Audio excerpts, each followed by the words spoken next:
H really is out here doing the Lord's work. Listen, when you're out there, pants down, schlong in hand. Okay.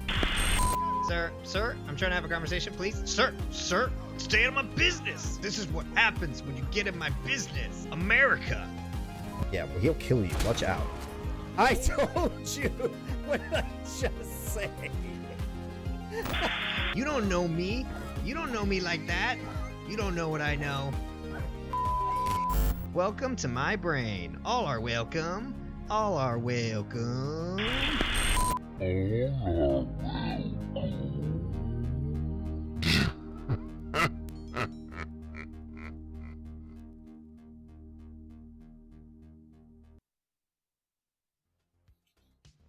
Hey, little chunks. Welcome back to another filthy little chunky stream. We're going to be doing something a little bit different this time. Something that I've been wanting to do for a little bit. I was planning on doing this last Wednesday, but you know, last month was just crazy. So much stuff, just work and the seasons. Funny that I feel like October is more of an active season than November. I guess there's really only one thing in November, but anyway, so yeah, I wanted to do this last time, so I am actually just going to be doing a just chatting. Wow, actually being in just chatting and just chatting? You're crazy. Never been seen before. But yeah, I wanted to do something that I've been thinking about doing. If you don't know, since I stream to 3 places at once, on my YouTube channel, I put out usually a weekly video, except for last week, just because again, crazy. But I do reviews. Reviews are a big thing. Oops, hold on. Plug this in.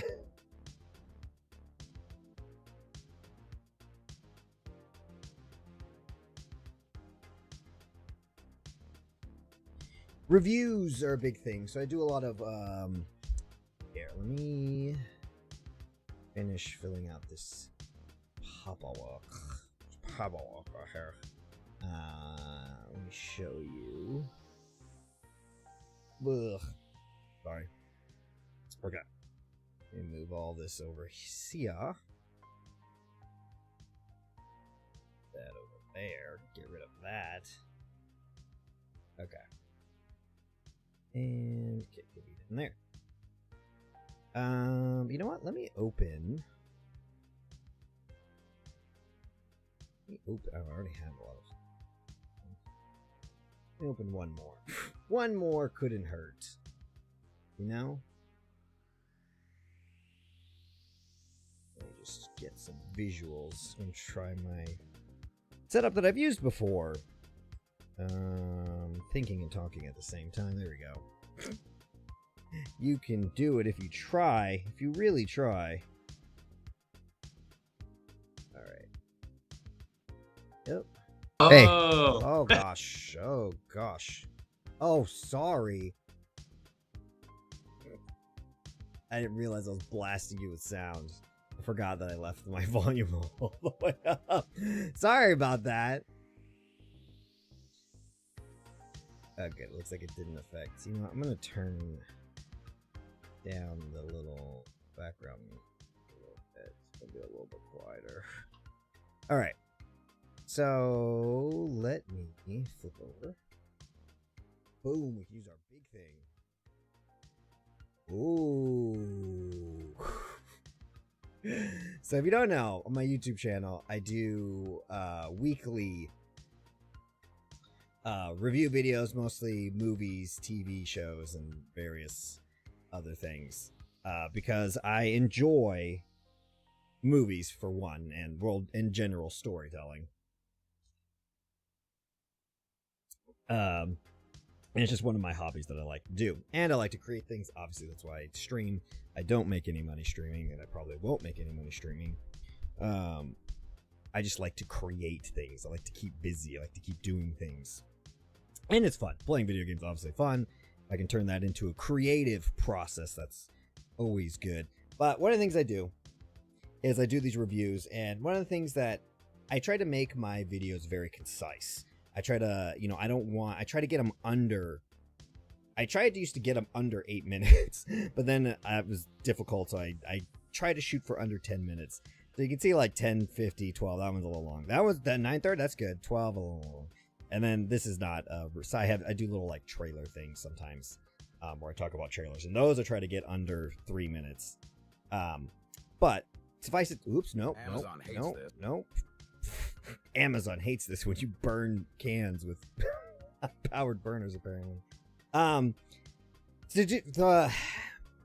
get it under 10 minutes, I usually will write this really fat script, and then I will, make it smaller, and then once I record it and edit it and do all that stuff, I will even make it even smaller, cutting out a lot of big things. So one of the things I've always wanted to do is go further in depth in some of my reviews. Things that I, failed to mention or didn't talk about or whatever. I've always wanted to dive a little bit more deeper into things. And so I figured this is one of the things that I thought I could do on stream. Because I just feel it's a good place to do it. I went back and forth about not doing it and doing the review is enough. What's the point of going more in depth? But I feel like there's some stuff that I just do want to talk about, and I wish I would have kept in the video or not in the video. Excuse me. And so I want to do that. And this also, I think I named this, what did I name this stream? Internet Hell. It's been a trend that I've seen lately where, as someone who likes to make things, obviously I like to make, videos. I like to do, stupid things on the internet. I have been since, the internet was made. I'm very old. But I always go back and forth of doing what I should do versus what I want to do. And then sometimes, when I get in the mode of putting out a good example is putting out a video every week. There's no reason for me to do that. I just like to set standards for myself when I do projects and things like that. And sometimes I can forget. I'll get so worked up about I need to cut. It has to come out. This video has to come out this week, and realize it doesn't. I forget. I'm oh right, that's some arbitrary thing that I set.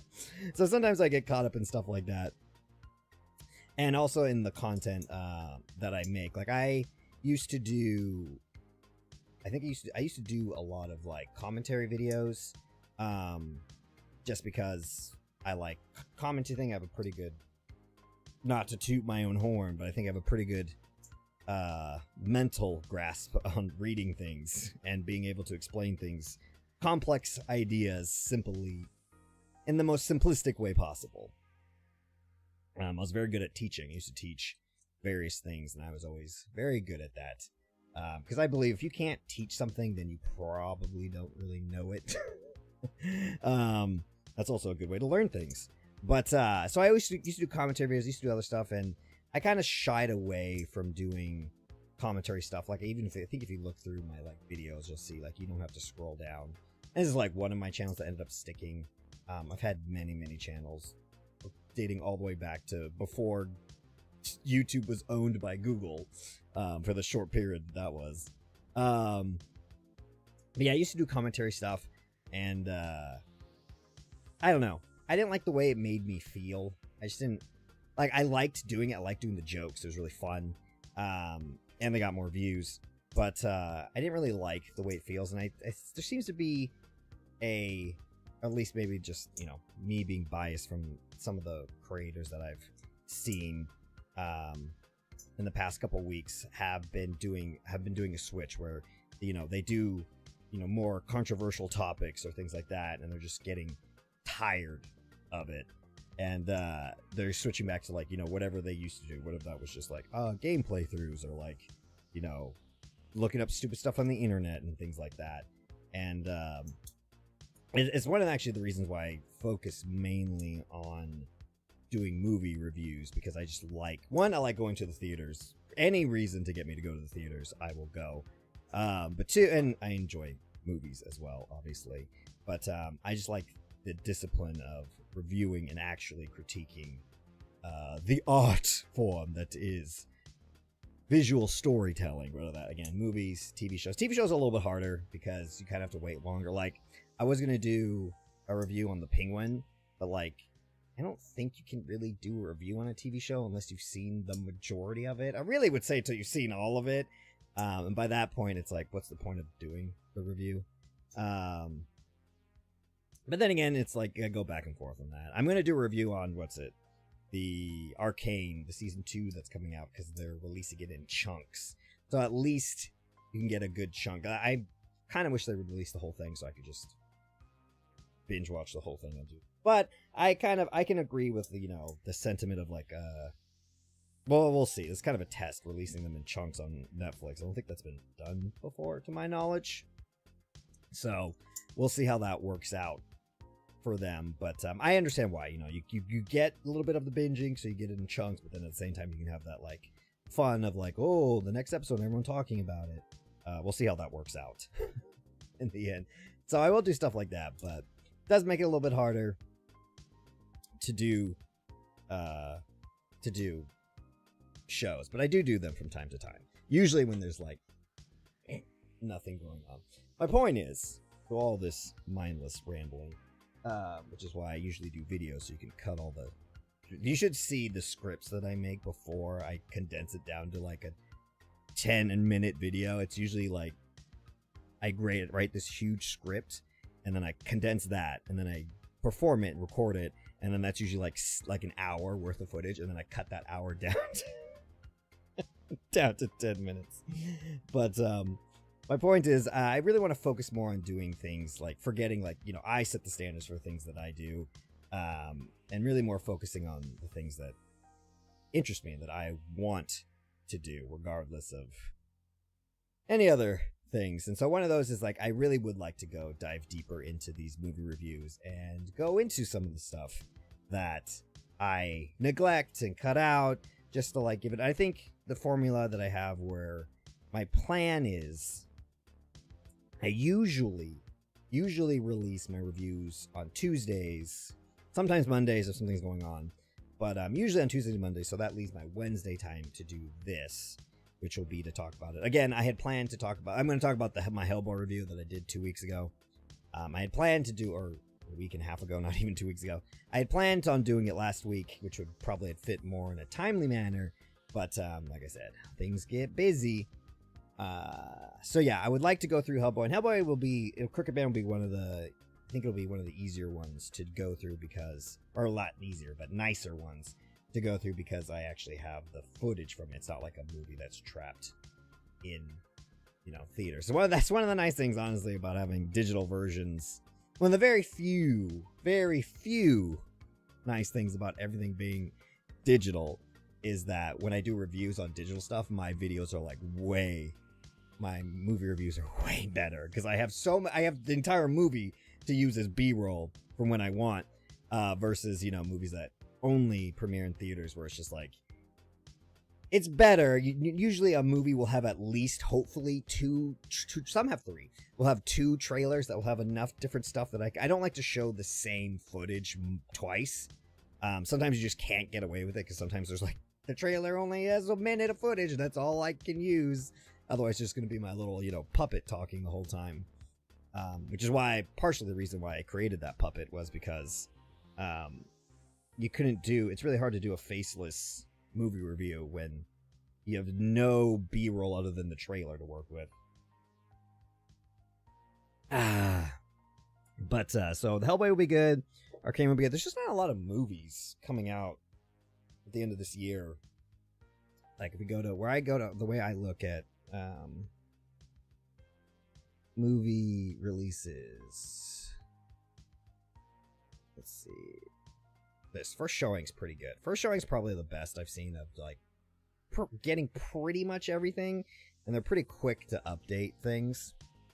But yeah, in the next couple freaking weeks, there's not. I have it scheduled out for what I want to do, but yeah, what's the next? November 8th. We got the best Christmas pageant ever, which I don't have anything. We have some weird action movie. Again, not saying that any of these could. Sometimes, they could be a surprise. They could be good, but I mean, it doesn't seem like it. We got. Oh yeah, the big one's Heretic. I don't know. This movie just. It just like what it's gonna be. It's you haven't seen it. It's that trailer with the one where it's like two missionary women, obviously from whatever, some type of Christian denomination, which one it is, but they're going to houses and getting told off by people, ignored by people, and they get invited by this one guy and they're like, oh, he wants to talk about, Jesus and all that stuff.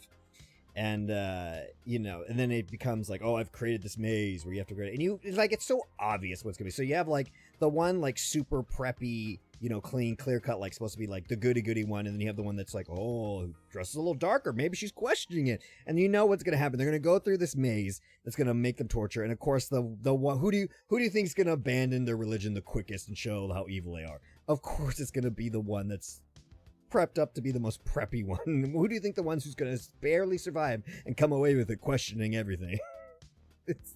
It just looks also the whole premise of like this dude built this house, like jigsaw level maze trap house somehow magically all by himself. Old man built this elaborate murder maze in it underground again somehow magically. It just is it's gonna be stupid and bad, and not in a fun way. I don't think it's gonna, like, sometimes you watch stupid movies like Weekend in Taipei looks like it's gonna be a bad movie, but at least it'll probably be stupid and fun. You hope. Sometimes you just get stupid and bad. But yeah, there's not really much going on, so this is the only movie that I was somewhat interested in seeing. Small things like these. Although it seems really depressing. God, it seems so depressing. Here's the thing for my movie critiques. I have several rules. Like, one, I don't go see movies that I, for all intents and purposes, know that it's probably going to be a bad movie. Like, I don't go see any of the Marvel, recent Marvel movies. They're all going to be trash. I don't go see, movies you can tell are going to be bad just because, obviously if I wanted to be popular on YouTube, I would see those movies, then tear them apart online, and then you'd get a lot of views. But that's not the point of why I do this.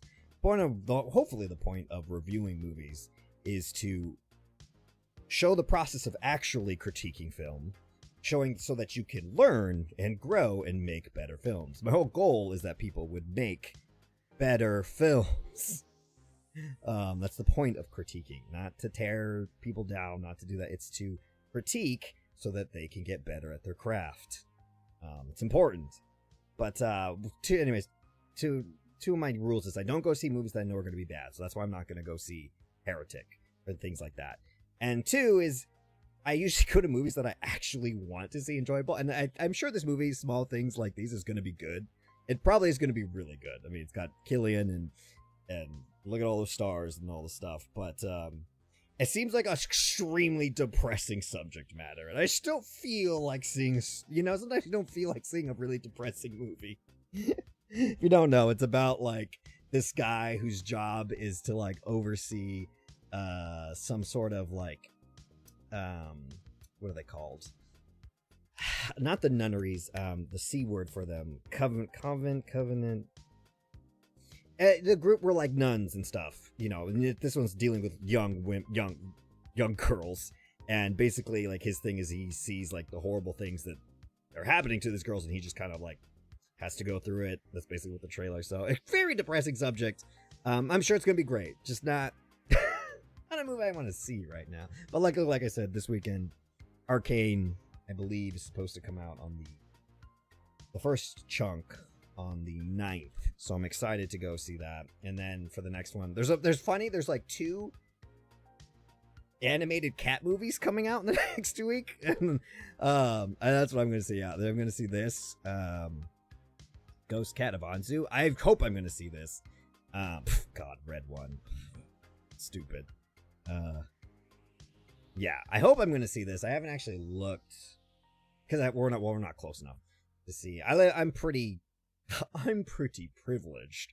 Where I live, I have access to pretty much every single movie that comes out, even foreign films. So I assume I'll have access to that. But there was the one movie a couple months ago that I was surprised, the Mel Gibson movie, I was surprised that I did not have access to for some reason. That was weird. But yeah, so I'm gonna see this movie, and then I'm definitely not gonna see Gladiator 2 or Wicked. I can't. Just Gladiator 2. Why? The only Gladiator 2 I would see would be the original Gladiator 2 movie. And if you don't know, there was like an initial script. Rumors, I believe. Rumors, so there's rumors, but I'm pretty sure it's true. There was rumors for like when Gladiator first came out, and it was like a big success. Everyone was like, oh, you know. There was rumors that the script for Gladiator 2 somehow involved the ending with aliens. That's the only Gladiator movie I'll see. Gladiator 2 movie I'll see.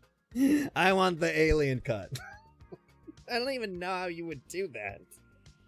But apparently he had a whole script. But this is just like, it doesn't even make sense. Like, just from like the story, like the main character is the kid from the previous, you know, emperor's sister's kid. Like, why is he? Make no sense. Make no sense. And then Wicked. The Wicked the play is amazing. I saw Wicked the play, you know, twice. Not because I wanted to go see it twice. I wanted to see it once, but then I saw it with my girl, and then I bought tickets for like, I think my mom on like Mother's Day, I think. She really wanted to see it, so I went with her. It was great. It's a great show. But like, making it into a movie, which I understand why, I'm surprised it took them this long to make it into a movie, honestly. But it just looks like a big CGI mess, you know? Like, that's what it looks like. I'm sure it'll be fine. But it's just not, I'm not gonna go see either of these. But I am gonna see Flow, which is the other animated cat movie. Because animated cats, yes. And it's won a bunch of awards. I don't know how good it'll be, but I will give it a fair review. That's one thing I'll promise. But yeah, there's some stuff here. I don't know how I got on this tangent. But anyways, what I want to do is I want to go through and review Hellboy, The Crooked Man. And if you didn't watch my review, it is not good. It is not a good movie. Yeah, it's bad. It's real bad. It's bad. It's worse the more you think about it. I think in my review, if you haven't seen it, the best way I can describe it is Hellboy the Crooked Man reminds me of when the Sci-Fi Channel used to put out original Sci-Fi Channel movies, and they were just, you know, rushed. Here's the hallmarks of a classic Sci-Fi Channel movie. Terrible CGI that shouldn't have been there because they don't have the talent or the budget for it. Terrible writing and dialogue. Like, really, really bad. Questionable acting. And just an overall rushed nature to it. And that's exactly how Hellboy, the Crooked Man, feels. It has literally every one of those aspects. And it's just... It was so disappointing because... yeah. As being like, I'm not like a super Hellboy fan. Like, I was introduced to Hellboy because a friend of mine, he was really into it. I think because his brother was really into it. He had all the comics and stuff like that at the time. This was a long time ago. So, and I know, me being someone who's super interested in art, loved art, and obviously loved the Hellboy comic book art style because it's amazing. But, so that was my introduction to Hellboy. And then, of course, the movies came out. You know, Guillermo del Toro, all his sweet movies. I actually like the first Hellboy movie. It's actually, I mean, I know it has problems. Obviously, it has serious problems, and the dialogue at times is not great. But I feel like, I don't know, I enjoyed it. It doesn't make it a good movie. It makes it, it's an okay movie. But for my personal opinions, I really liked it. Again, like I said, doesn't make it a good movie. The way you feel about a movie does not dictate if it is good or bad. But it was okay. The second one is worse, but it gets a pass. Far worse, like, especially dialogue and story-wise. But it is way more beautiful. Like, the sets, piece are crazy. It got way more Guillermo del Toro, if you know what I mean. So they're okay, but I really was excited about Hellboy the Crooked Man because, for me, the best stories that I liked about Hellboy, the comic book, was the kind of in-between stories. Like, I always never really cared for, like, the big, world ending. Oh, the world's always at stake. Oh, because if the world's always at stake, then it doesn't really matter, does it? So I never really cared for. So what I really liked are the in-between stories of Hellboy, the lesser stories where it's just him being a detective hunting down the monster of the week. Because he's supposed to be, like, I think at some points considered one of the greatest, or not, I don't even know if maybe the greatest detective at one point. I'm a little fuzzy on that lore, but he's supposed to be regarded as this, like, great detective, like an actual detective. On top of being, supernatural born and all that, blah, blah, blah, being Hellboy. So I always really liked the smaller stories. And so when I heard they were doing The Crooked Man, which, if you're going to do a low-budget Hellboy movie, The Crooked Man is a fantastic choice because there's no big overarching story. There's nothing crazy or grandiose about it. So I was like, oh, this could be good. A low-budget, leaning more towards into horror aspect. It was fun and leaning heavily into the detective side of the story. Thought it'd be really good. Unfortunately, it is not. And now we're gonna go through why exactly it is not a good movie. But as like I always like to do, but I often have to cut out of my reviews, I always like to start with the positives. There are some good things in Hellboy. Here, let me get this. I'm not sure what's the best way to. There are some good things in Hellboy. One of the good things, I'm actually fine with what's his face. I never heard of this actor. I've never heard of this actor who played Hellboy. I thought he did a phenomenal job. I think possibly because he doesn't have that many lines, even with the cringy dialogue that was written, which I don't blame actors for the terrible. That's not, that's not on them. They're just, having to say the lines. But I think he did actually a pretty good job, not being, because we're so used to, the Hellboys that we got from the previous two. I forgot about the other, for the 2019 version. We're used to, bigger guys, bigger, heavier set chin, just bigger dudes playing Hellboy, because he's supposed to be like, they call him like the, the red ape or gorilla, in the comics it's constantly a reference of him being like this big, imposing dude. So this guy's a little bit, he's a big guy as far as men's standards, but he's smaller than their average Hellboy. But I thought he did fine. I thought he pulled off the look. The makeup obviously was a little bit low quality, but not so much that it was distracting at all. And I thought his performance was pretty good. Definitely one of the standouts of the movie, as opposed to some other people. Again, it's hard to tell in this, at least for her, it's hard to tell in this situation, acting skill wise versus terrible writing, because all her lines were terrible. Like, they're just awkward and clunky and not well thought out. They don't fit the tone of the scene, what's going on.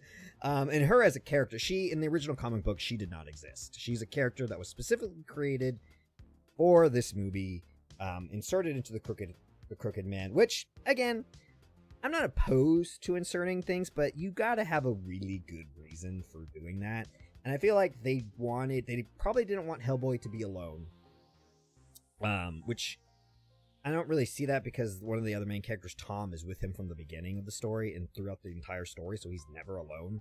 And two, they probably want to, add an attractive woman. I'm not opposed to adding a very attractive woman to a story. So, that's probably why they did it. But, the whole, I don't know, there's, this love story that they kind of flirt with between her and Hellboy, and it's just it doesn't really work. because you don't go all in, and it's just awkward and clunky. And her whole like thing is she's supposed to be like an agent to be part, she's part of the whole bureau, an agent in the bureau who's out in the field for reasons they don't explain why, but it's been clear that she's not usually out in the field. And they use this as kind of like an excuse to like do things. It's just clunky and bad, and I'll get to those parts later. It doesn't work. And her whole storyline, honestly, if I was editing this, I would have cut out her parts entirely, because they don't add anything to the story. They just add more confusion. Her parts are definitely the worst parts narratively. Like I said, they don't add anything, and they just confuse and muddy up the whole story. When you flip in between, you're just like, why is this happening? Why are you doing this? This doesn't make sense. What? And then it'll go back to Hellboy doing whatever he's doing. They probably wanted to add this character for many reasons, like I said, but you didn't quite make it. She doesn't add anything to the story. She just takes away. Which is the worst thing you can do when adding a character or adding something to a narrative that already exists. But that being said, I want to talk about more good things. So the guy who played Hellboy, good. Liked his performance. He did a fantastic job. Oh, good. And the makeup for Hellboy too, not bad. Let me see if I can get the chest stuff. The more you look at it, it moves weird, because obviously this is just one big rubber thing that they've painted into his neck. Sometimes, if you're just really looking at it, but you have to be really focused, it does like warp in a weird way every now and then. Again, I don't really think that's too distracting, not like as distracting as this thing, which we'll get to later. He has like a prosthetic on his fingers. I think he did it all. I think he pulled it off really well. Let's see, what other good things? I think when they did practical effects, which is what they should have kept with, I think they're great. There's a couple scenes where like this raccoon goes back. She's the witch in raccoon form, and she leaves her skin behind, and the raccoon, like when she comes back to inhabit her body or her skin, there's a scene where she, creepily, her nasty bag of skin that's on the bed remorphs into herself. And that's all done with practical CGI. Where is it? That's all done with practical CGI. Practical CGI. Practical rubber latex effects. Just all practical effects. And it looks good. You can tell it's like a rubber latex skin suit, but it does the effect in the lights to make it creepy and gross. It's nasty. Like they sit here and this is when they find the skin. Okay, here we go. Gotta be careful, because technically she is naked, but like it's not really naked. It's a rubber suit. So I don't know. Twitch or YouTube might get mad at me. We'll find out. But okay, this is more when she's a human acting out. But like when they get to the skin part. Okay, so again, you can't really get away from a CGI raccoon, because a raccoon has to come in, but I feel like they could have, sorry, it's going to do that if I pause. I feel like they could have done better, maybe I would have filmed, I'll get to that later. We're keeping on the positives. Keep focused. Positives only. So practical like this looks like, obviously this is a rubber suit, a rubber thing that they've made, but it looks creepy and it's unsettling to watch. This is not CGI. This is all practical effects here. And it looks great. I think it looks good for a low budget film. I think it looks pretty good. Like obviously this is just a fake rubber suit. But it's nasty. Like it's gross. Like it's like, and then with the, coupled with the sounds of it's effective. It's an effective practical effect. And they do it, I think they do it again with the Crooked Man. When he first shows up, his is all just prosthetics. Ugh, we'll get to that snake later. Where is he? Crooked Man, there he is. it's all practical makeup, and good acting. I think the Crooked Man did a good job too. The guy who played the Crooked Man, fantastic job. I mean, obviously his makeup is doing a lot of heavy. So yeah, they had a lot of really good makeup team. They seemingly had a pretty good practical effects team. I don't know why they just didn't keep using that instead of relying on terrible CGI. But,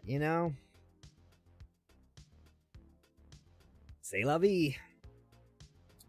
I'm trying to see if we can get a shot of the Crooked Man's face here. Oh, the bone. Show his face. Show his face. Show his face. And obviously, the Hellboy's makeup is great. Show his face. There it is. Now, they do a lot of, crooked slide, which is, again, fine. It's creepy in the moment. I'm trying to get a more direct. There's a direct shot of him. He creepily skulks his way out of the woods. Come on. Come on. Can I scroll forward? Oh, I can do that. There he is. There he is. Skulking his nasty way out. It's all super effective. Again, nothing but practical effects here. It's all great. So they did when they do practical effects, they do a really good job. I wish they had just kept with that. And what else is good? Okay, so we got Hellboy, pretty good. Makeup is good. Practical effects when they use them is good. What else? What else is good about this? We gotta say the nice things first. Cinematography wise, I think it's pretty good. Obviously doing a low budget thing, but I think low budget stuff. But I think for the most part, I mean, it's pretty cinematic and beautiful. I mean, again, it does feel like a movie filmed for television. And there are several reasons why it does that. Feels like that. But I think it's high quality. It's good. There's nothing wrong with the cinematography, or excluding some of the CGI that we'll talk about later. But it's good. This is fantastic. This looks great. And the whole scene here where they're waiting, it's pretty good. This is good too. Flashback scene's good. They do a lot of interesting stuff. They do a lot of weird stuff that doesn't work. But it's good. Again, I think it fits the low budgetness, fits the tone of the story. Because this is just a backwoods, the story of the Hellboy coming across the Crooked Man. It's not like he's hunting the Crooked Man. It's not some big thing. He's literally on his way home from completing a previous job and happens to run into Tom. And then in talking, he comes across this issue, and him, Hellboy being Hellboy, gets involved. Which they didn't go with in the movie. We'll get to that later. But my point is, it's a small story in a small area that doesn't affect a lot of people. It's very small world. And so I think the low budget nature of filming it actually works in the story's favor, because it again reestablishes that small scope of the story that the story has. So I think in that way it actually works. So that's another positive thing I would say about this movie. I think that's about it. I think that's about all the positive things I would say about this movie. The negative things, I mean, the obvious, which I've been talking about, is for the love of God, I do not know why they decided to do horrible CGI. Not just do horrible CGI, but to put it in broad daylight. You can have bad, you can use, not the highest form of CGI effectively if you use it appropriately. I was mentioning about, there's that scene with the CGI raccoon that has to go into the flesh bag's mouth. Obviously, you can't have a real raccoon do that. I mean, maybe you could train a raccoon to do that. I highly doubt it. That would be actually funny if you could have I'm sure there's probably someone who trains raccoons out there. Hollywood raccoons? No. But if you have to have a CGI raccoon, and you can't make it look good, because obviously, where is that? Where was that? That was like 22, 20. Oh, perfect. If you have to have a CGI raccoon like this, that clearly doesn't look anything like a real raccoon. Hold on. Like, we can tell this is not a real raccoon. And they kind of do it. It's filmed in shadow. I would have, instead of showing it in any light, you could have filmed it from not this perspective, facing the bed, but from the other way, like here. Let me draw you a diagram. Aren't you having fun? I am. Oh, see, this is another reason why I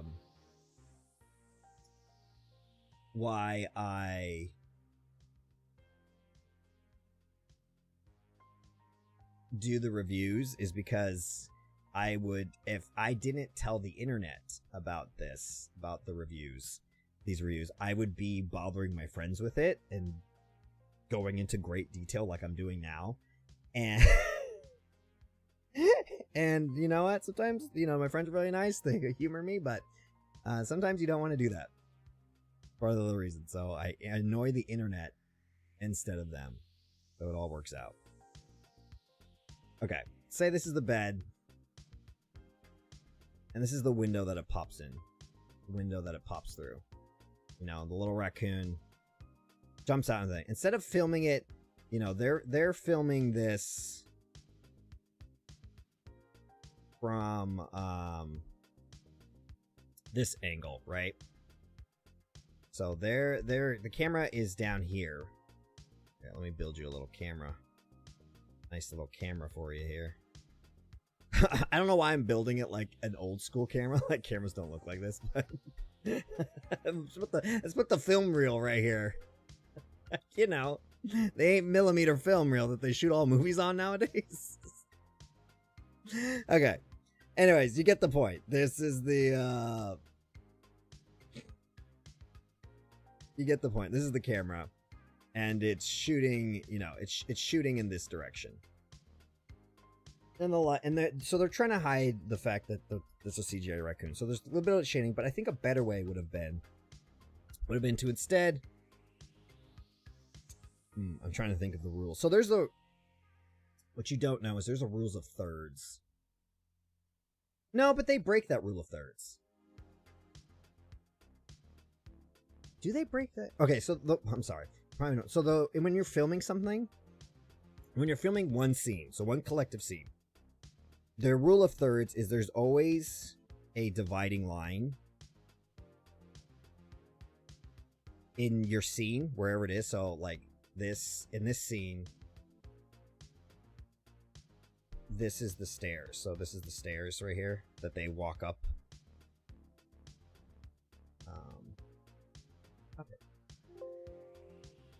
Stop that. Oops. Shoot. So this is the stairs that they walk up here.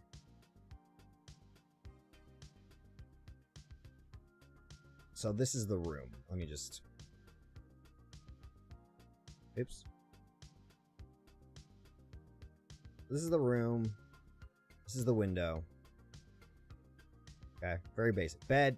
This is the stairs that they're coming up, and watching her turn, back into a human, I guess. So the way a scene works is when you start filming, there's a line that gets cut through the entire area or scene, I guess. And the way it works, it's called the 180 rule. Your camera cannot, whatever side you decide, and this line can be any way. It can be horizontal, it can be like whatever. The point is, there's a 180-degree line, so wherever you start your camera, you can move your camera all the way, all the way around, filming it. All these are good. Oops. Sorry. All these are good. But what you cannot do is once you've established that your camera is facing this way and covering this, you cannot bring your camera over here and film in this direction. And the reason is because if you do that, you will confuse the audience and they won't be able to understand where they are in those things. Now, some people kind of break this rule, but I just realized they break this rule in the scene, actually. But again, you can break this rule only in certain reasons. And the reason they break this rule is they do actually, all the shots are filmed from this side right here.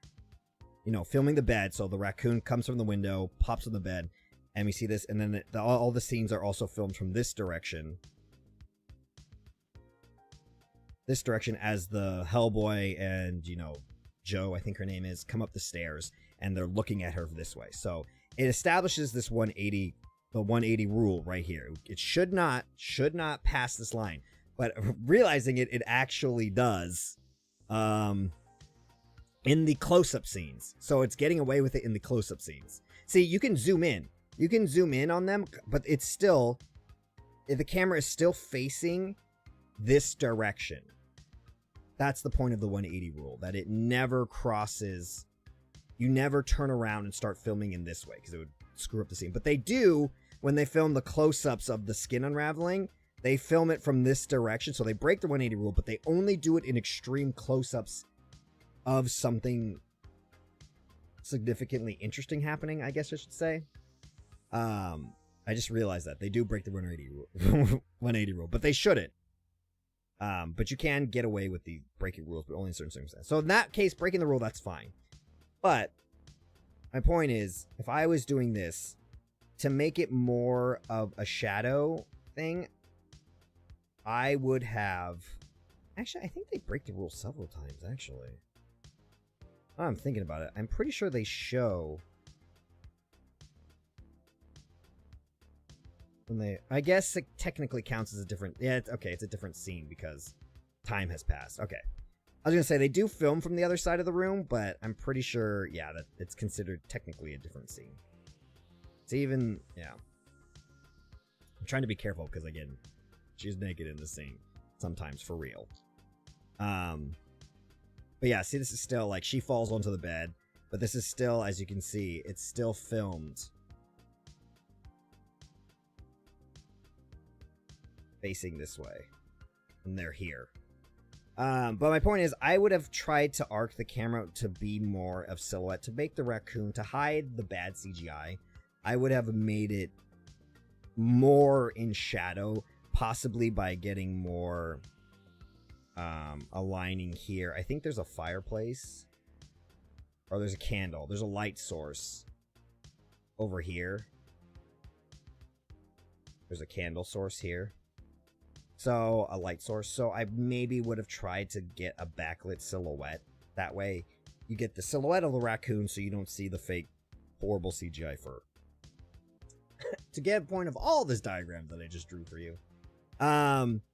It's just bad, but there's no excuse for this beginning scene. Again, I'm pretty sure it's not in the comic book. I'm pretty sure Hellboy is just walking through the South after dealing with something down south, I think is what he says. And then he comes across Tom.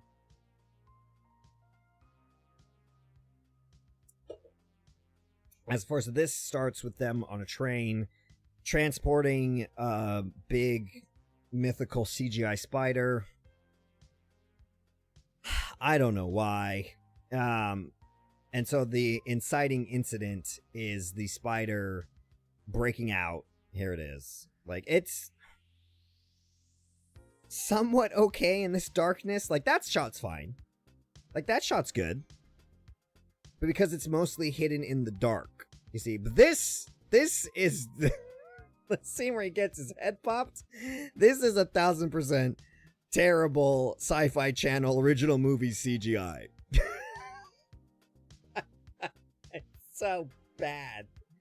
And then it just continues worse because he derails the train.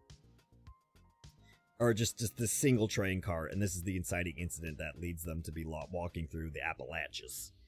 Is that, oh god, we get to see it fumble around. And also, they would not survive. He would survive this, but she would be dead. You can't just get thrown from a train off a cliff. And I don't know, a human being can't survive that as a human being. But then we get this scene where, oh god, look at it. Just in broad daylight. Oops. Oh man, wow, that jumped really far. Just in broad daylight. Look at that. Look.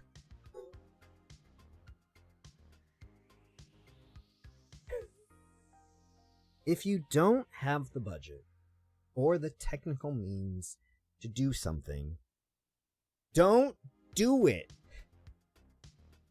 Real simple.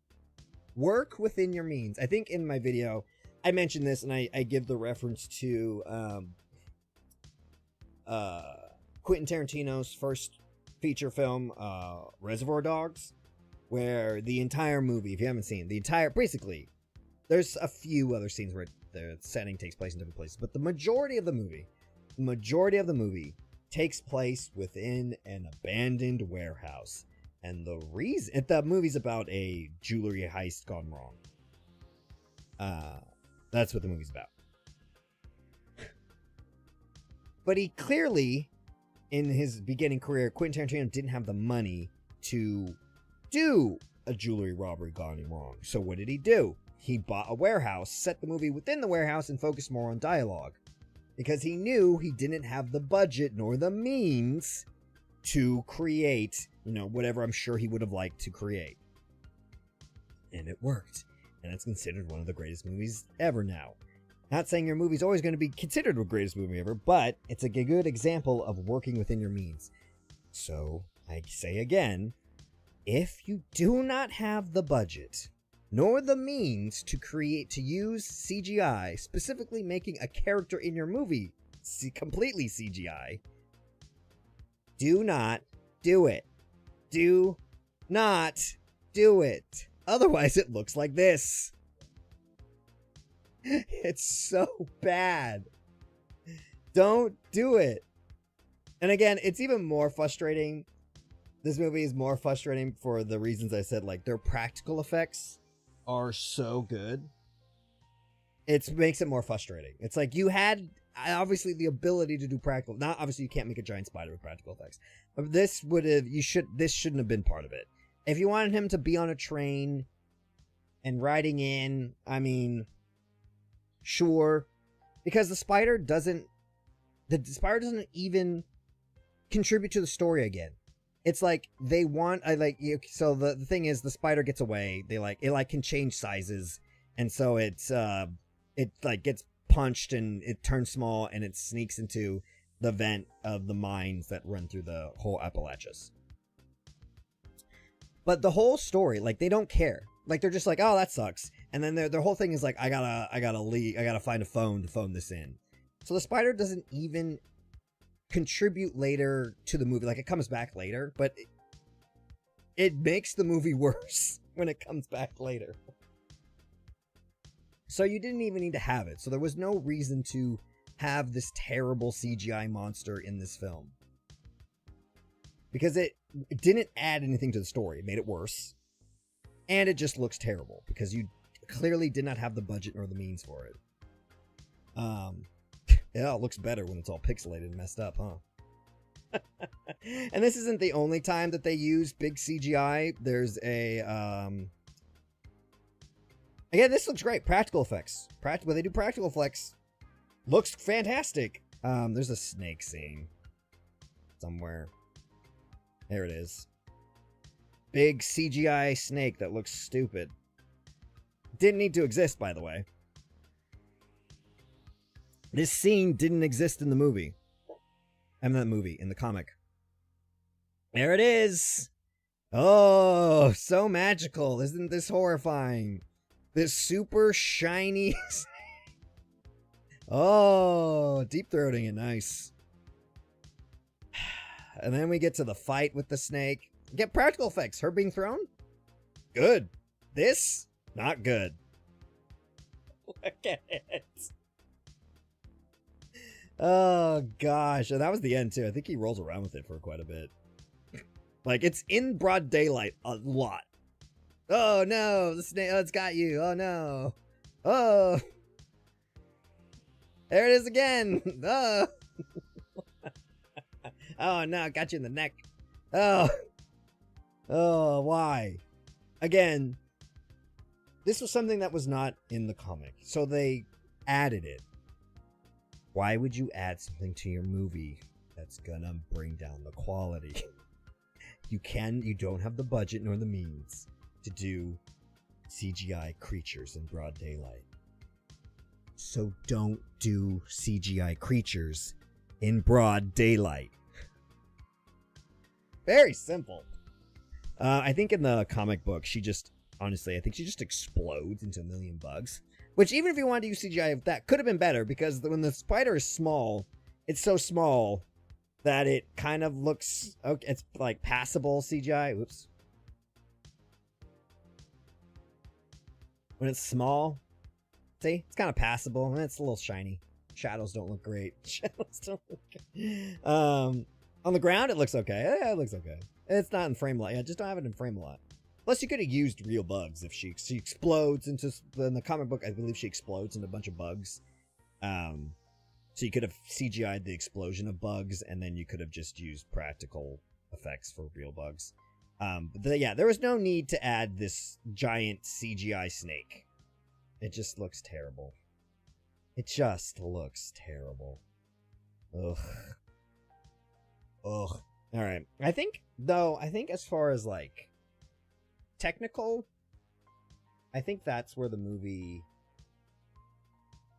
I think that's pretty much the only gripe I have, technical-wise, of the movie, is just, I don't know, for the love of God, why did you use such terrible CGI in broad daylight, in places you didn't use? Because, again, they have a lot of effects in this movie, and they're good. They're good. Like, they're convincing and good and creepy and effective.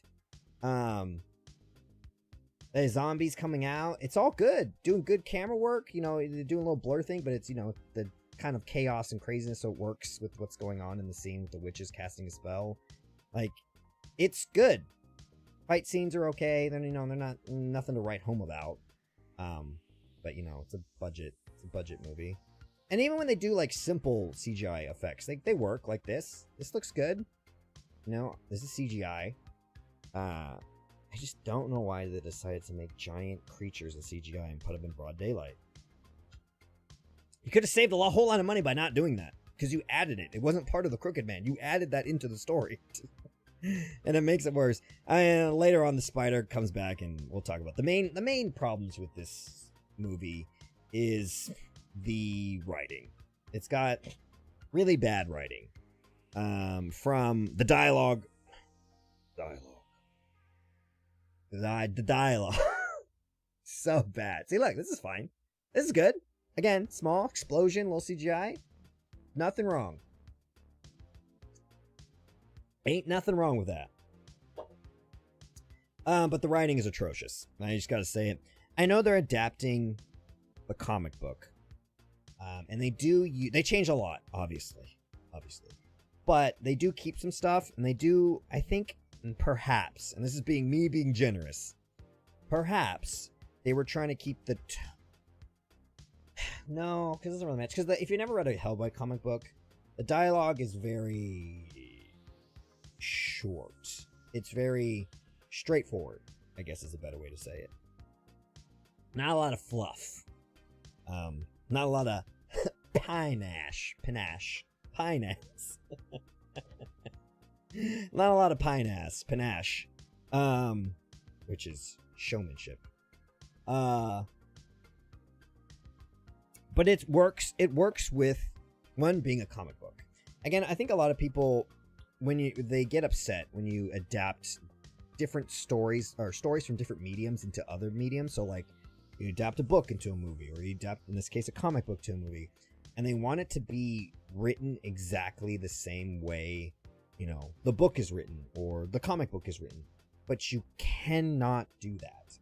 Writing a screenplay for a movie is an entirely different world than writing not screenplay, but writing for a manuscript for a book. A good example of that is everyone's favorite wizard writer, J.K. Rowling, when she wrote I always call it Fancy Beasts, but that's not the name. The mythical, fantastical beasts. The other movies she wrote, the Fantastical Beasts series. And that is a very good example of why, because J.K. Rowling, she wrote Harry Potter. She did not write the screenplay for the movies, the Harry Potter movies. A screenplay writer rewrote them. That's why they're good, because they were written by someone who experienced in writing screenplays. The Fancy Beasts, on the other hand, those movies the screenplays were written by J.K. Rowling, which is why they suck. J.K. Rowling is really good at writing books. She is terrible at writing screenplays because the rules for writing books are very different than the rules for writing screenplays.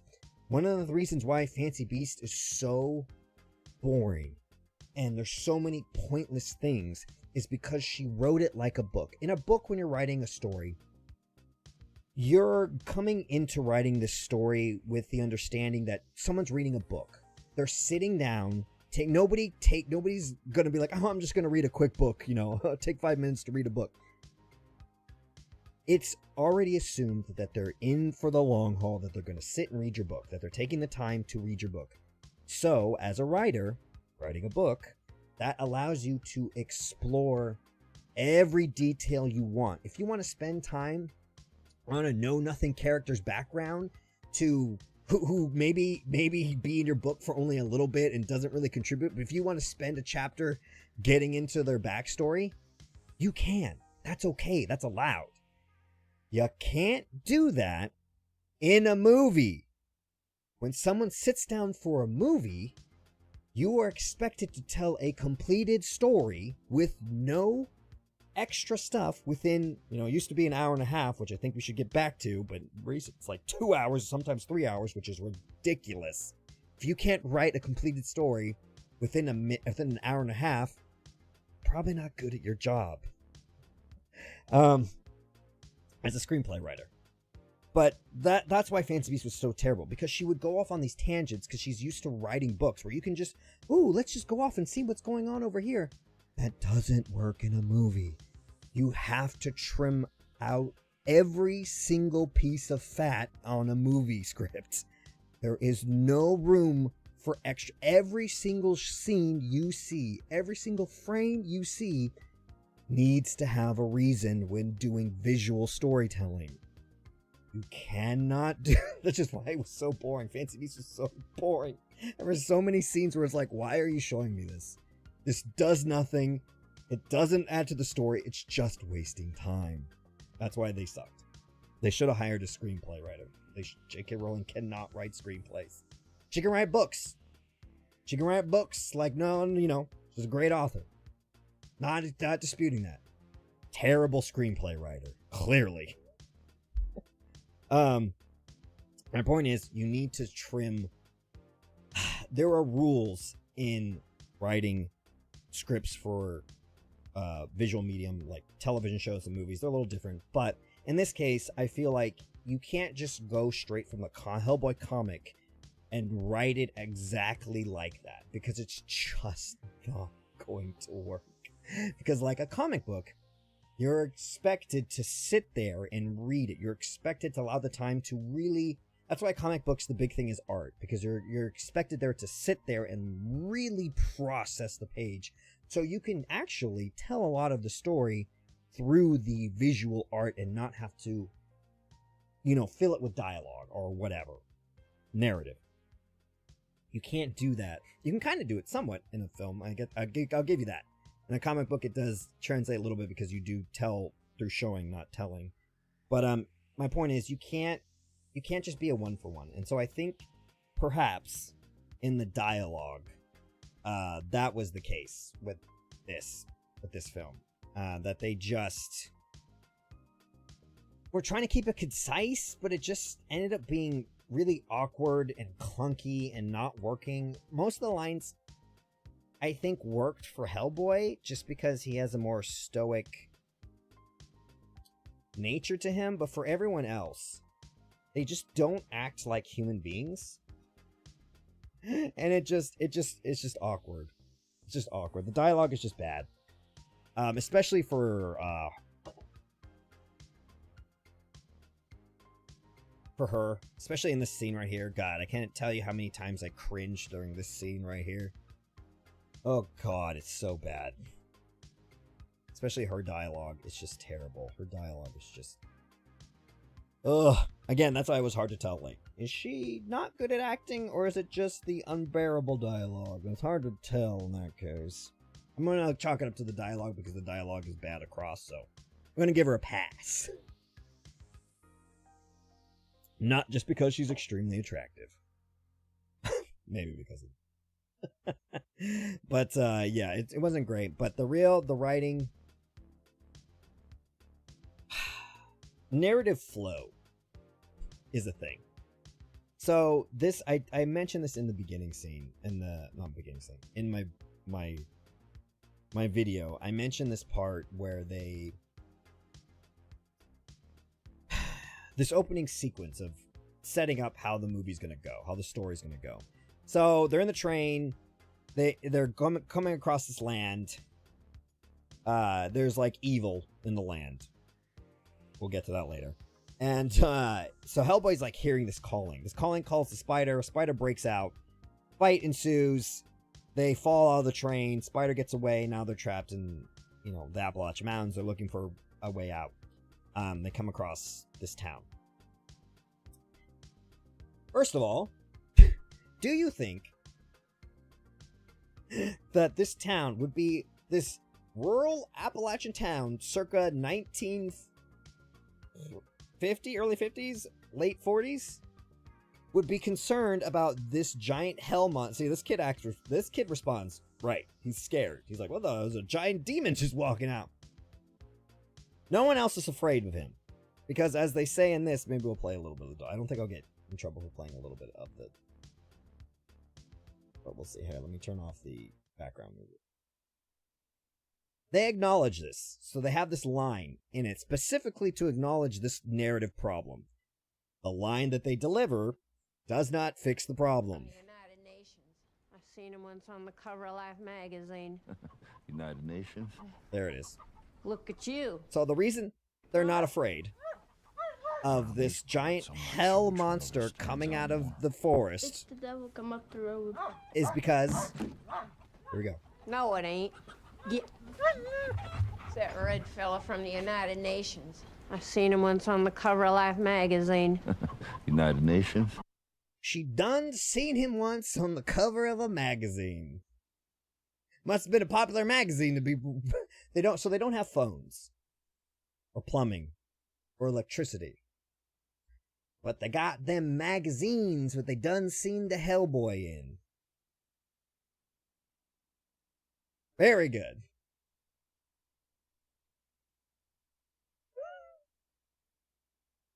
It's like, so they clearly put this line in because they acknowledge the fact that having a hell creature walk out of the woods would have freaked out any other town. It would have freaked out not even a world town. You could have went to a regular city and they would have freaked out.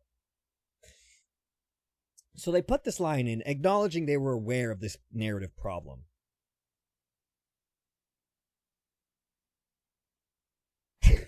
The way they solved it was stupid and doesn't work. It does not make sense that they would have read about Hellboy in a magazine. Do you understand how popular or famous Hellboy would have to be in this world in order for some backwoods world from circa 1950s to have seen him in a he would have to be more popular than Michael Jackson. Like, what do you mean? I think a better way to solve this problem, which is what I mentioned in my review, is that instead of them just happen to randomly come across this town, how about when they're walking through the woods? How about... Oops. This place has the stink. Yeah, I think he does a good job.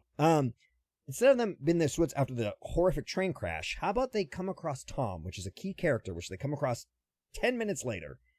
Why wouldn't they have just come across him in the woods as he's going home. This would have explained how they would have gotten to the town, since they have no idea where they are, and he could have provided a buffer for the townspeople and Hellboy. As he could have been, as being a member of the town, he could have been like, oh, no, this is, what's his face, as someone, Tom is supposed to be more world-traveled. He could have served that purpose, which is kind of how it happens in the comic book. I believe, in the comic book, Hellboy is just randomly walking through the South after finishing a job, and I think he just, happens to come across Tom, who's on his way home, and then they get to talking, and then he realizes there's something going on in the town where he's headed, and then he's involved at that point. So they already had the story set up. So why did you go through all this trouble to make a worse story? Why? Especially the way they introduce Tom is so awful. The townsfolk are the worst actors. Obviously, they just got some, probably people who are just available, extras. They are terrible. Their deliveries are terrible. They probably should have got someone better to. She does deliver this line, sarcasm, really well. The line where she's sarcastic about, oh yeah, the phone is out back next to the Lexus and the time machine. She delivers that line, but the rest of her lines are not great. But the way they introduce Tom is that they're having a conversation. Here, you know what? Let's just play it. Just play it. I assume I won't get in too much trouble if I just play a little bit. Here. I mean, this is how they introduce Tom. Doctor's right. Well, you like him as a rug. He's a key character, by the way. Anyhow, ain't no doctor gonna do him no good. Why is that? Who's Because talking? you witched, that's why. Witched? Child didn't have no sense. Kept teasing that Cora Fisher. Throwing rocks at her window, leaving dead things for her to find. Told him he better stay away from her. Everyone knows Cora Fisher be a witch. You said Cora Fisher? Tom Farrell, I will be damned. I ain't dead yet.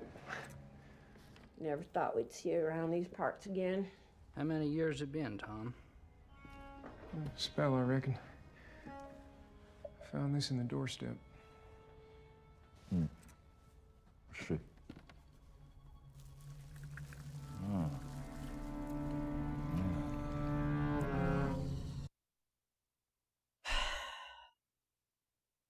So, they're having a very awkward conversation where you don't know who's talking in the room.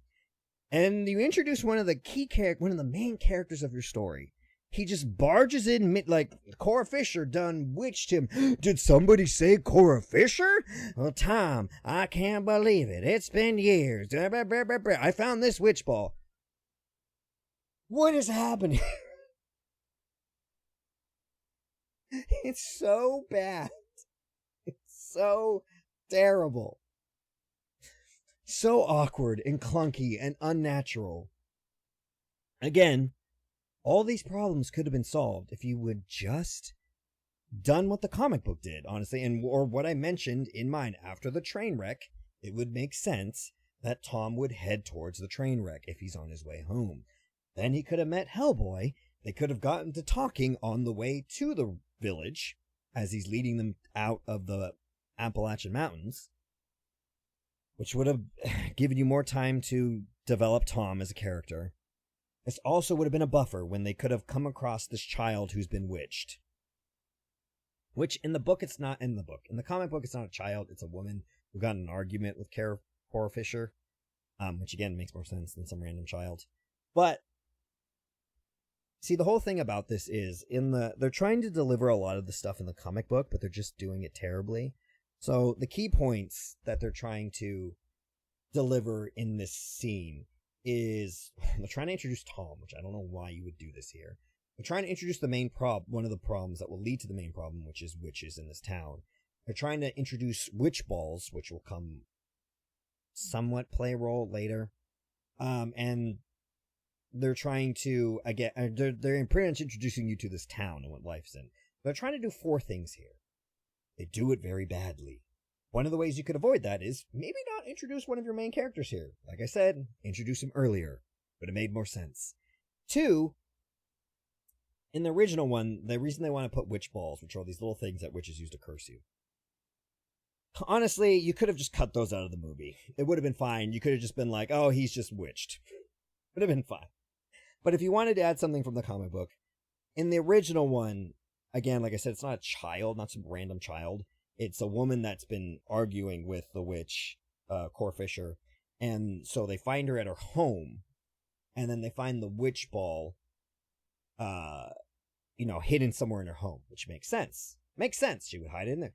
This doesn't make sense. Why would he, if Tom just showed up mid-conversation,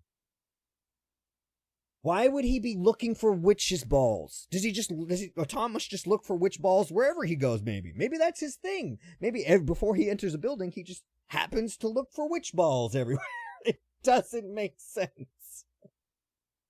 It would have been more sense. One, I don't know why the boy doesn't have clothes on. It would have been more sense if he had clothes.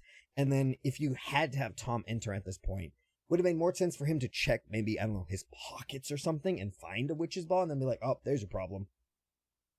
See how that makes more sense? It's so bad.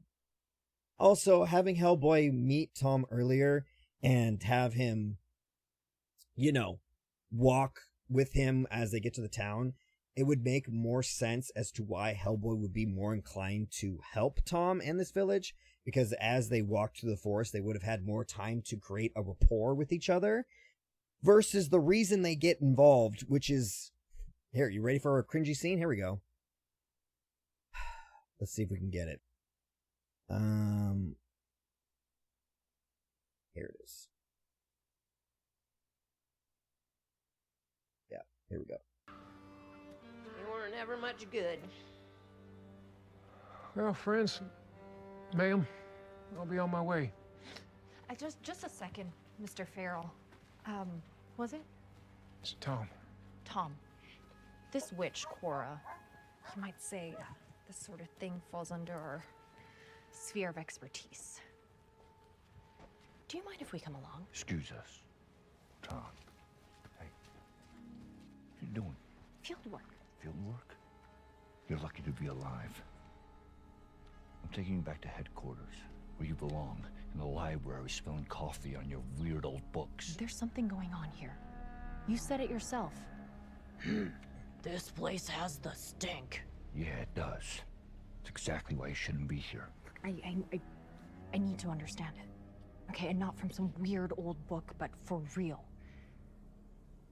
Like you do. Besides, are you really in such a hurry to tell Broom we lost the cargo? If y'all are coming along, you best come along.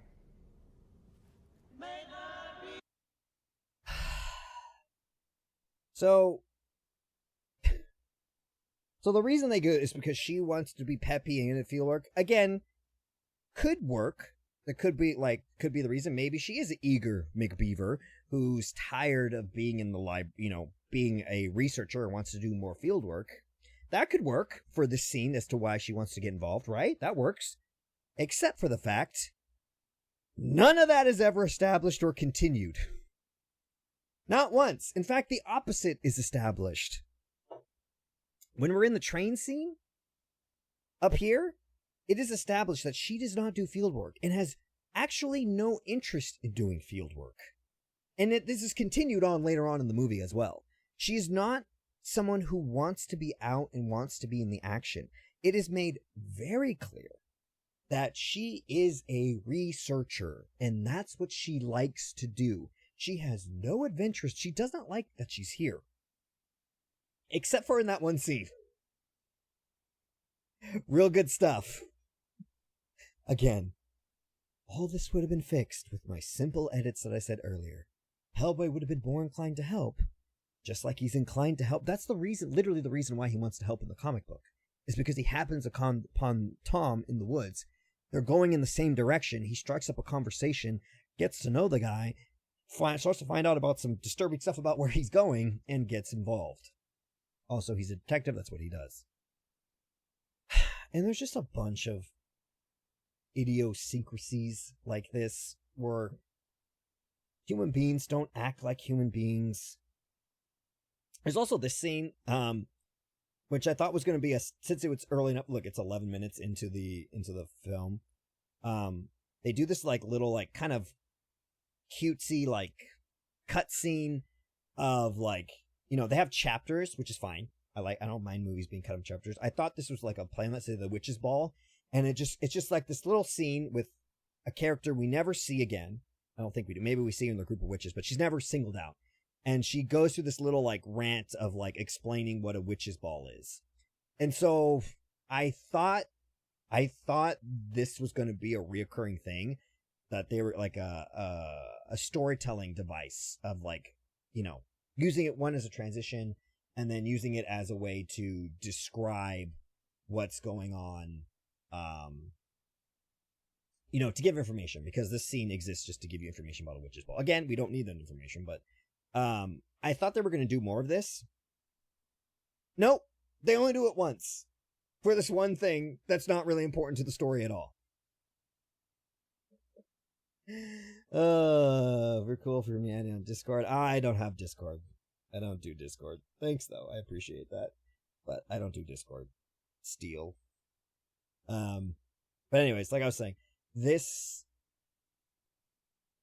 little part here. Sorry, let me turn back on my background music.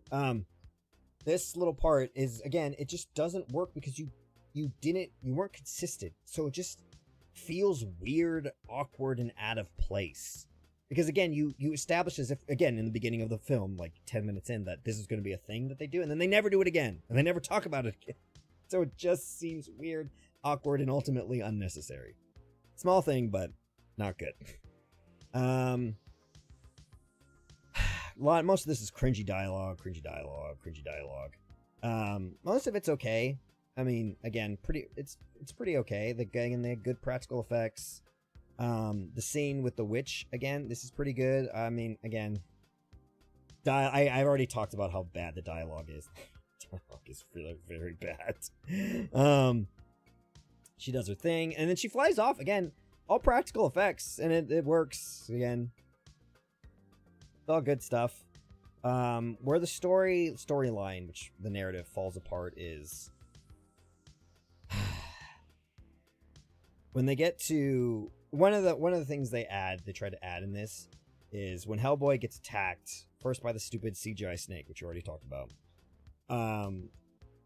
They tried to add this narrative of, because Hellboy, if you don't know, he has a sordid past, if you will, which is explored throughout his adventures in the comic book. Not in this story, I don't think so. But part of his past is his mother's, like a story about his mother, who, because obviously he's the spawn, I think, of Azazel, the demon, and a witch. And, you know, there's a lot of lore about his witch mother and stuff like that. This movie seeks to introduce information about his witch mother, but it serves no purpose to the story whatsoever. I originally talked about this in my review, but I ended up cutting out this part because for time's sake, I just felt it wasn't relevant, which is something that the editors of this movie should have done. Cut out all the scenes where Hellboy, we talk about his mother, because it's not important. It doesn't go anywhere. All we get is his mother's a witch. He already knew that. He says that. He says he knew that. And he's like, oh, she's suffering in hell. And he's like, yeah. She's a witch. Like, but there's like three, this is one of them. There's like 3 scenes where this is like plays like a big part. And it's just a waste of time. It's like what I was talking about with J.K. Rowling and the Fancy Beasts. It's just a waste of time. It serves no purpose. It goes nowhere, does nothing, adds nothing to the story. It's not interesting. It's just a big waste of time. And you can't have wastes of time in movies and visual storytelling. No. Can't have that. And I feel like it was put in there in an attempt to, made up word, grandiose-size, make it the story more grandiose than it really is, which is dumb. I feel like that's been a problem with a lot of stories in movies and TV shows where they think, again, like I mentioned earlier, they feel like the world always there has to be world-ending stakes always. It's like, that can be good, but honestly, most people don't care about the world. Because if you look at people's lives, they can only really care about their own world. And that's not like a dig on people or like, oh, people are so selfish and self-centered. I mean, which they are, yes.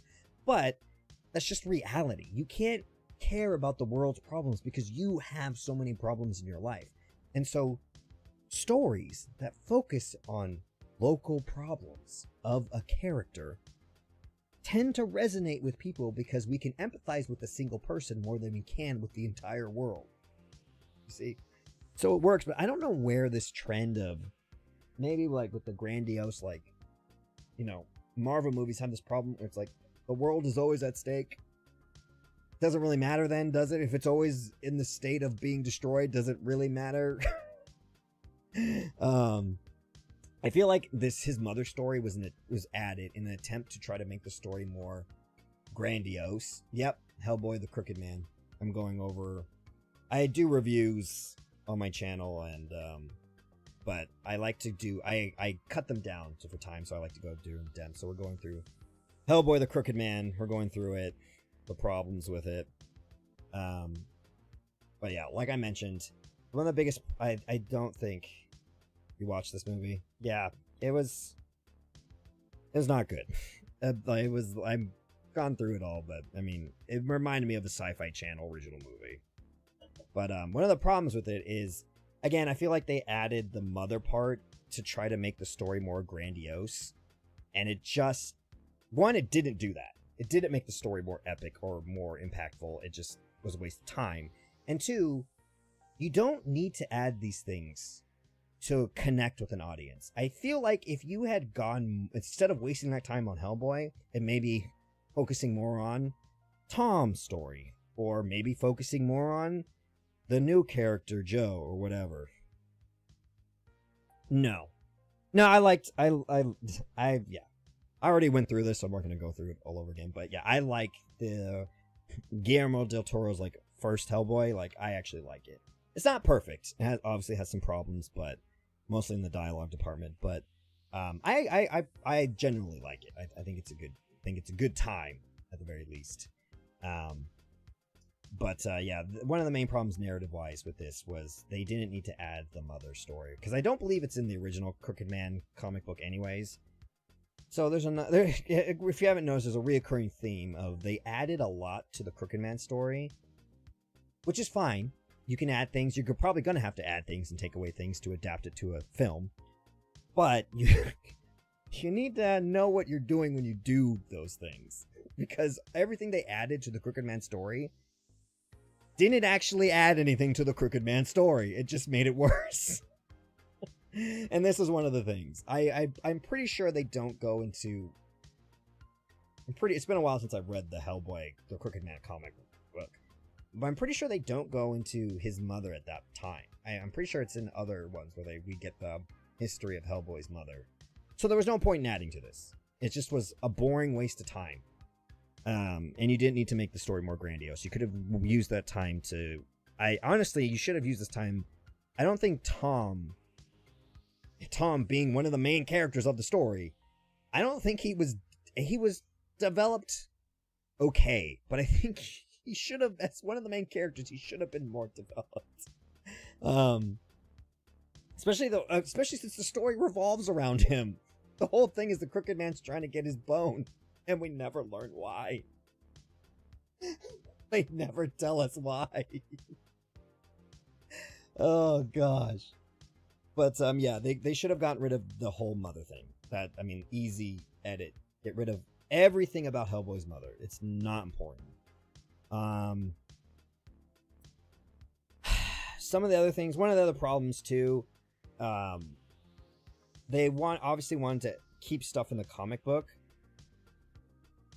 Which, it doesn't happen too many times. I will be honest. And think in my video I may have let on that it happens more than once, but the really only egregious moment of where they add something from the comic book, but they don't adequately explain it in the film, and so it doesn't make sense to the audience unless you're like me or anyone else who's read the comic book. And it's the horse scene where the witch drops off the horse. It turns into his dad. And then, you know, his dad dies. And then we don't hear anything about the horse or anything else until the very end of the movie, when they defeated him, and Hellboy and Tom come across the witch who's now lost all her powers because the Crooked Man is dead. And then they deliver, you know, this line.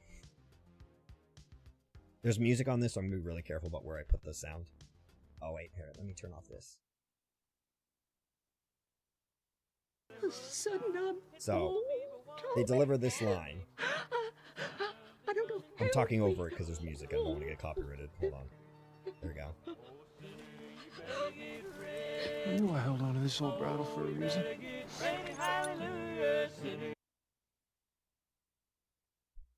So, in this whole thread, remember, we have the horse left over, turns into the old man. Never told why. Never told why. And then all of a sudden, you're like, I knew I held on to this bridle for a whole reason. And you're like, what? And then the ending scene is this.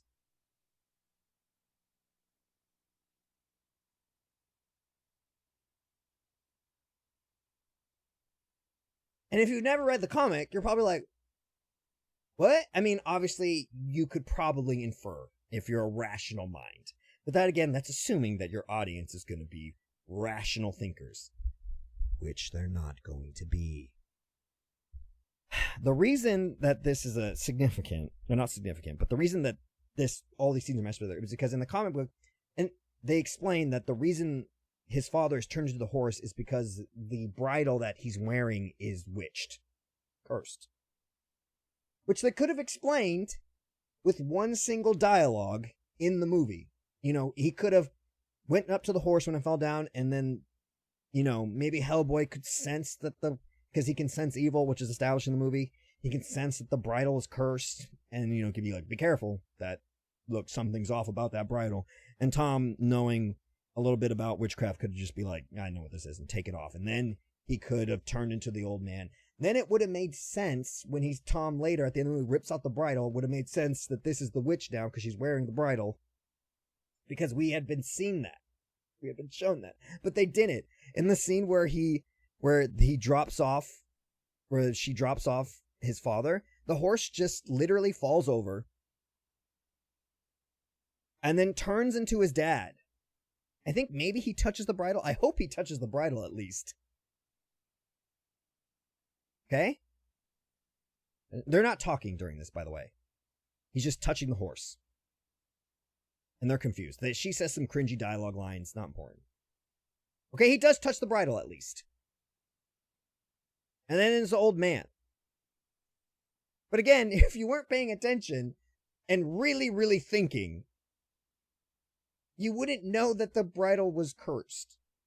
Unless you read the comic. I mean, later you could infer that, but there's a couple things like this where it's just like, you spent the time to make this stupid scene explaining the witch ball, which was not necessary, but you didn't think to add one line explaining that maybe the bridle is cursed?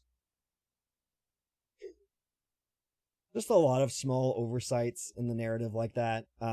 Another one is I mentioned this earlier. I'll go through the small ones, then we'll go through the last big plot terribleness. They mention that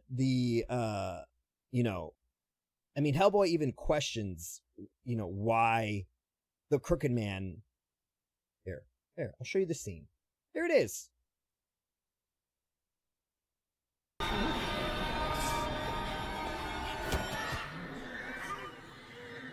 I don't think so.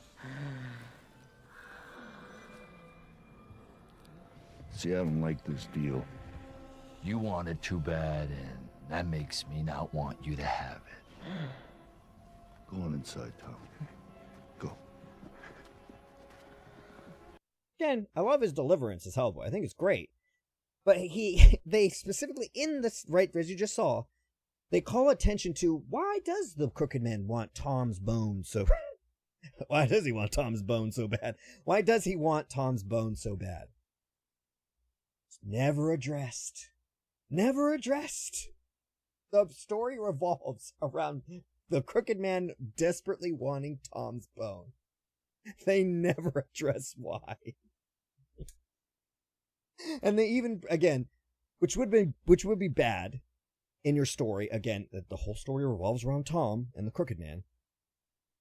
Would be bad not to explain any of that or to dive into the main reason for your story, but to call attention to it and then again ignore it.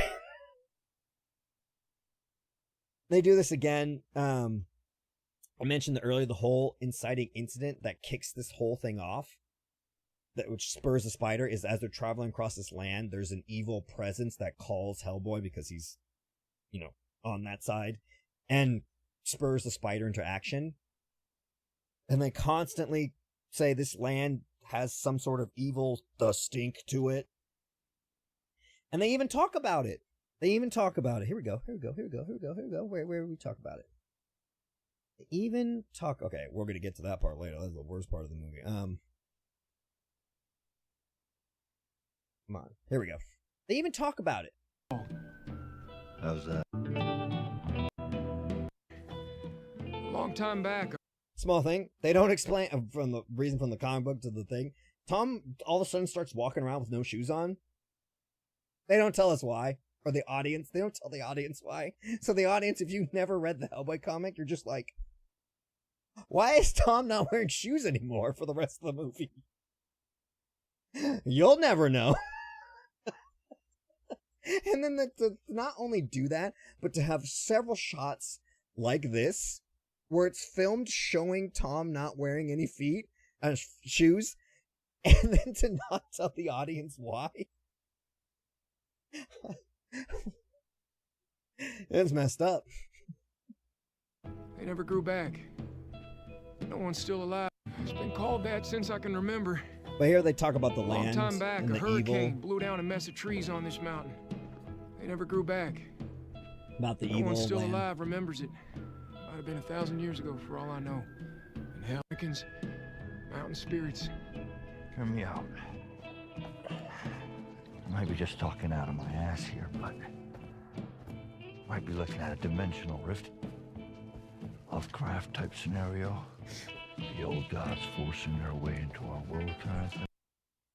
My point is, this is one of like 5 or 6 scenes where the characters specifically talk about the weird evilness of this land that they're currently walking on. Never addressed. Which is fine. I feel like you could have an ambiguous evil land and, keep the mystery, if you will. But if you're going to do that, don't bring it up 6 times in your film, because that indicates, it's called what they call a Chekhov's gun, in a way, where you're showing that something is going to happen, and then when nothing happens, people get upset and confused. Now you don't do that. And they do this several times, again, not just with Tom's bone, but they do this with the evil land. Oh, gosh. What other small things? Before we get to this part, which is one of the biggest parts of just how awful this narrative is. How poorly written it is. Tom's feet, yeah, we already mentioned that. I guess, yeah, which shouldn't be a small thing, but the way the Crooked Man is defeated, they just punch him and shoot him.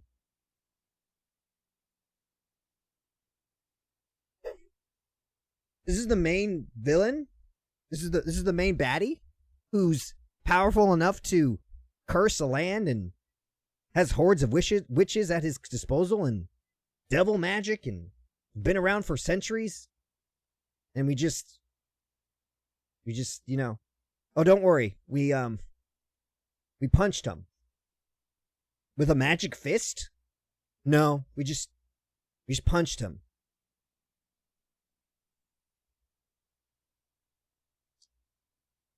Oh, we threw him down some stairs. This is one of the most powerful beings on planet.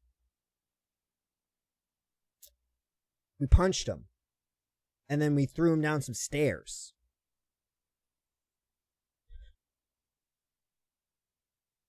And then how did we finish him off? Let's see how we finish. Maybe we had a big finale. Maybe we had a big, we used magic against him. We turned away. We used some priest thing to defeat this centuries old magical being. Devil magic, by the way. How did we defeat him? How did we do it?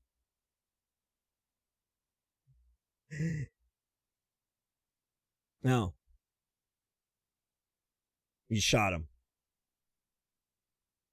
With magical bullets? Was the gun charmed? Were the bullets blessed?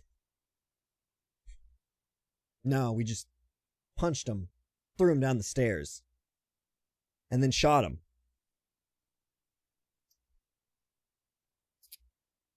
This is the big bad.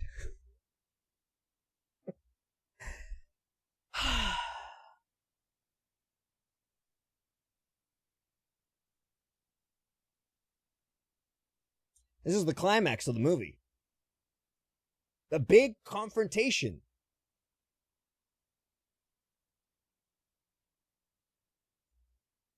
And we threw him down the stairs and we shot him. That's what you're going to go with.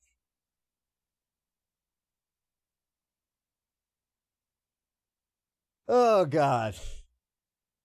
But that's not even the most upsetting thing. It's not even the worst thing. Let's roll back. Climax, we punched him.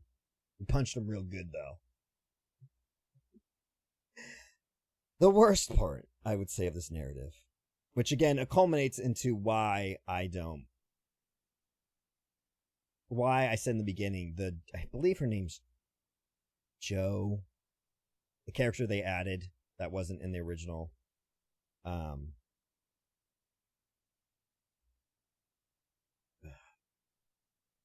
Where she is. This character.